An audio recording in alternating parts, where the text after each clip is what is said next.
Hello and welcome to the France 24 interview, an exceptional event as our correspondent in Colombia, Pascal Mariani, secured a one-to-one meeting with the firebrand president of Venezuela, Hugo Chavez. He's due to meet his French counterpart for the first time next Tuesday in Paris. Chavez is to brief Nicolas Sarkozy on his efforts to broker the release of hostages held by Marxist rebels in Colombia, including Franco-Colombian politician Ingrid Betancourt. The French president may have to tread carefully. Chavez is known for his diatribes against Sarkozy's ally Washington and against the West's liberal economic policies. And he's raised plenty of eyebrows by warmly welcoming Iran's leader Mahmoud Ahmadinejad and offending the King of Spain. Here's our interview with Hugo Chavez. I'm going to France because I was invited by Sarkozy, and I thank him for that invitation. He already told me over the phone that he would like us to become good friends. But, of course, the main issue is that of the humanitarian exchange, an exchange in which Ingrid finds herself.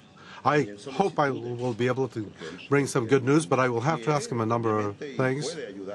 He wants and can help in the process. He can help us to find an issue, to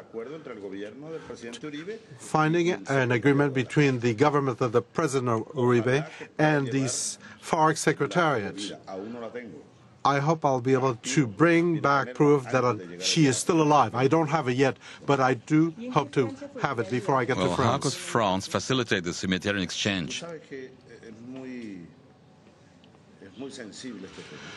Well, it's a very touchy issue. I will speak about it with the President, and once we have had our conversation, I think we'll be in a better position to say more specifically in what manner France can help. However, before we have spoken about this, it'll be different. And you think President Uribe will enable you to meet Manuel Marulanda, the head of the guerrilla of the FARC in the Colombian jungle? As regards the meeting with Marulanda, I already told Sarkozy that I believe that that is an absolutely necessary meeting.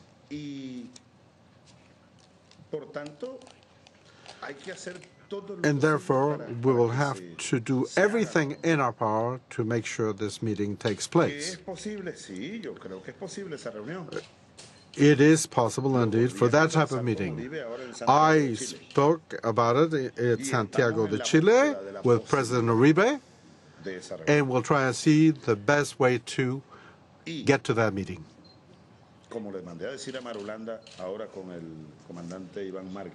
As I told Commander Ivan Marquez, since I've spoken with him on a number of occasions, that he should tell Marulanda that if the meeting takes place between Chavez and Marulanda, Chavez cannot leave empty-handed.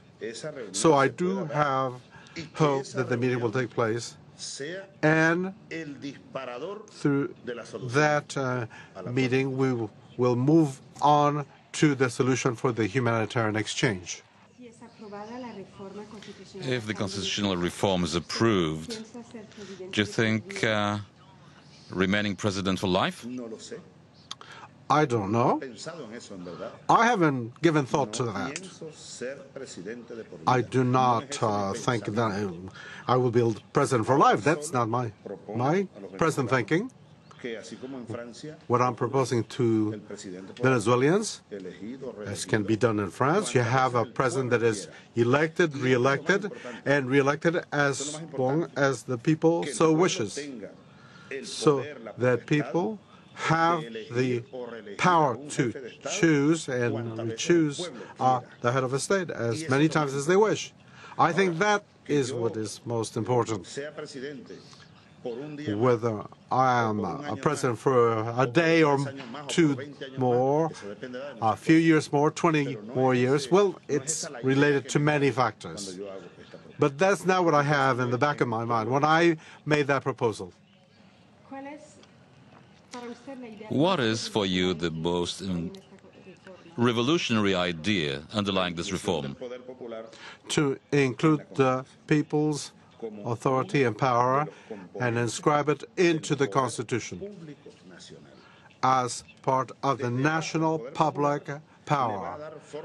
From the grassroots, we can give new power and a special geometry to power.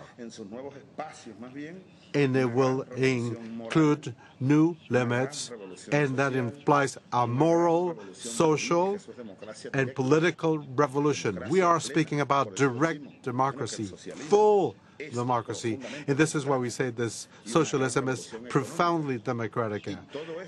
And there is also an economic revolution, a major one.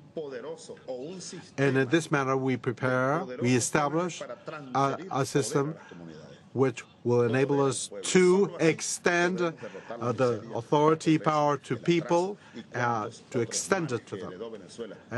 And it's a way to do away with what we inherited from the past. This is more advanced than the French Revolution, in fact. Imperialism has regained power and force. Until a short time ago, Cuba was the only country in the world that was, in fact, standing upright against the anti-imperialist flag. We have joined that movement. But though Putin might say that he cannot accept that orders from the United States, but we have areas that imperialism is present, and anti-imperialism has to be there to stop that threat coming from imperialism.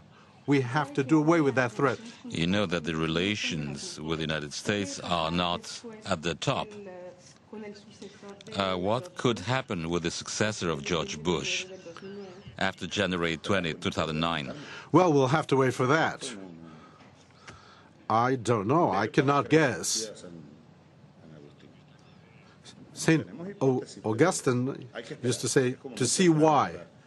We have a couple of options. It's too early to advance any hypotheses here. What I can say is that we wish to build and have good political, diplomatic, economic relations with all countries of the world, and above all with our allies, but also with other countries. Though there might be differing ideologies, differing political approaches, different economic vision, but we wish to have good relations, and especially with the United States. You have a forecasted visit, a planned visit in Tehran. What do you think about the will to go on with the nuclear program? I hope that Iran, International Atomic Agency, and European countries, Russia, will be in a position to guarantee to all of us that what is being prognosticated by Bush, war, an invasion, a third world war, a nuclear war. We cannot have a fourth world war after a nuclear war. So we would have a world nuclear war, and it would be total disaster. So I think